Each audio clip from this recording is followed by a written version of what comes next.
ये सारा विवाद दो व्यक्तियों के बीच में रहा। कुछ व्यवसायिक तौर पे कुछ बताते हीरा खरीदा गया जो नकली निकला। उस विवाद को पुलिस में रिपोर्ट की गई और पुलिस में रिपोर्ट करने के बाद उसका इन्वेस्टिगेशन बराबर हुआ कि नहीं हुआ इसकी कोई जानकारी नहीं है। लेकिन बिना अगर इन्वेस्टिगेशन हुआ है तो कम से कम जो फरियादी है उसको जानकारी होना चाहिए था कि इन्वेस्टिगेशन में उसकी संतुष्टि है कि नहीं है। लेकिन वो संतुष्ट नहीं था और चालान पुटअप किया गया और चालान पुटअप करने के पश्चात उस व्यक्ति की अदालत से जमानत हो गई। वहाँ करनी सेना के कुछ लोगों ने यह मांग की कि ज्यादती हो रही है, पुलिस ने इस मामले में भ्रष्टाचार किया है और उसको छुड़वा दिया, हमें सौंप दो, हम इससे निपट लेंगे और इससे हम वसूल कर लेंगे। इस तरह की बातचीत हुई। थाने पर वो लोग गए, 12-15 लोग थे, ज़्यादा लोग नहीं थे, और उन्होंने मांग की कि हमको सौंप दो, हम इसको वसूल कर लेंगे। इस बात को लेकर वहाँ पर थाने पर पहला पुलिस लाठीचार्ज हुआ। अब जो लाठीचार्ज हुआ उसके विरोध में शांतिपूर्ण ढंग से धरना दिया गया और इसमें कोई राजनीतिक लोग नहीं थे, केवल राजपूत समाज के जो विभिन्न संगठन हैं, राजपूत परिषद है, महाराणा सेना है, करनी सेना है, अब राजपूत परिषद के अध्यक्ष आप हैं, उधर आप उपाध्यक्ष हैं, इस तरह से संभागीय अध्यक्ष हैं, सब लोग थे। उन्होंने शांतिपूर्ण धरना दिया। चूँकि करनी सेना के प्रांतीय अध्यक्ष जीवन सिंह जी हैं, उनको सूचित किया गया तो वो सुबह आ गए और मेरी जीवन सिंह जी से बात हुई। उन्होंने मुझे बताया कि तहसीलदार और टीआई से वो उनको लेने गए और होटल से उनको लेके आए। तहसीलदार साहब और थानेदार साहब, टीआई साहब चाहते थे कि आप धरना वालों को समझा बुझा के धरना समाप्त कर दो, लेकिन वो गाड़ी से उतरने के बाद पुलिस ने पिटाई शुरू कर दी, वाटर कैनन चला दिए और बेदर्दी से उनकी पिटाई।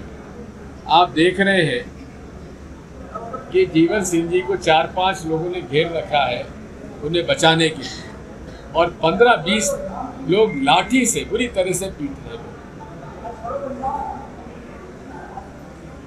इसी के साथ कुछ तत्वों ने, जिसमें पुलिस भी शामिल हो गई, गाड़ियां तोड़ना शुरू किया, स्कूटर तोड़ दिए।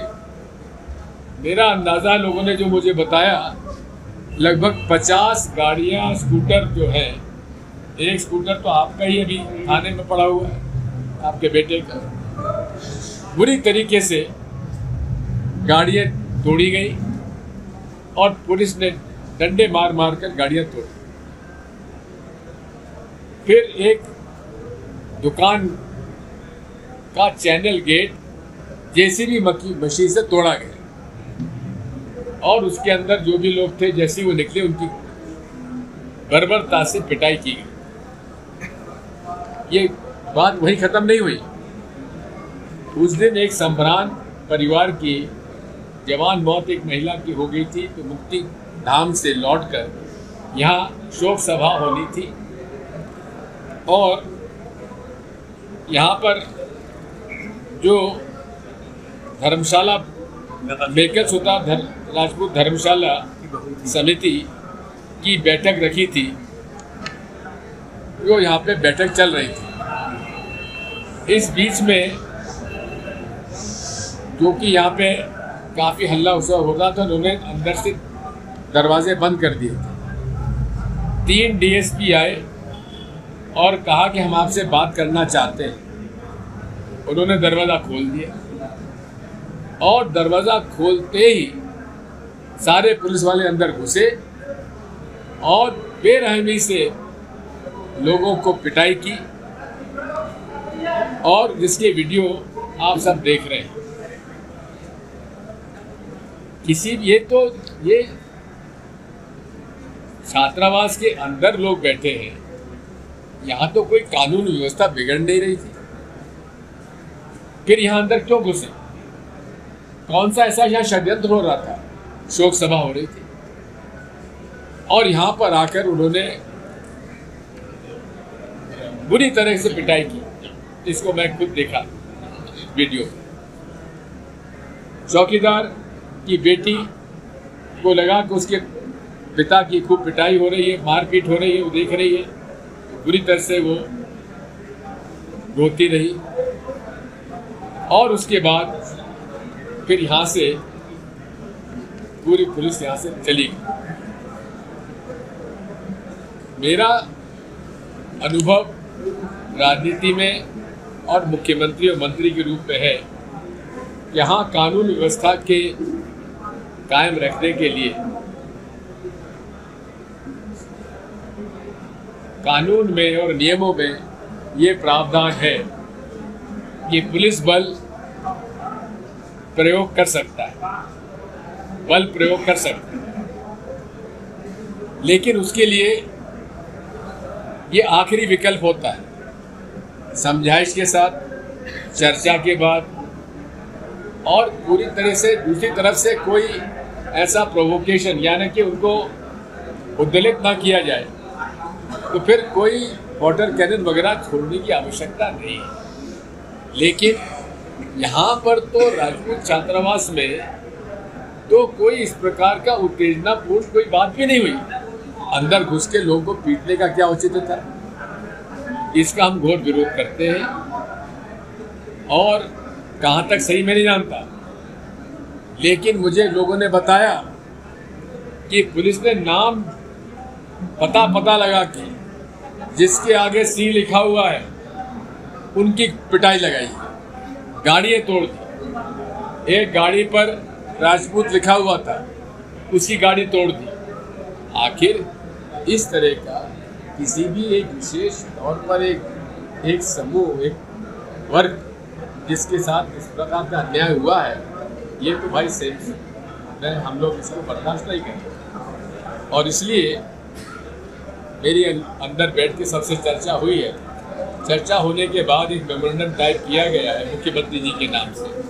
मुख्यमंत्री जी विदेश में है, इसलिए उनसे बात नहीं हो पाई, लेकिन हमारी मांग चारों तरफ से ये आई है कि आप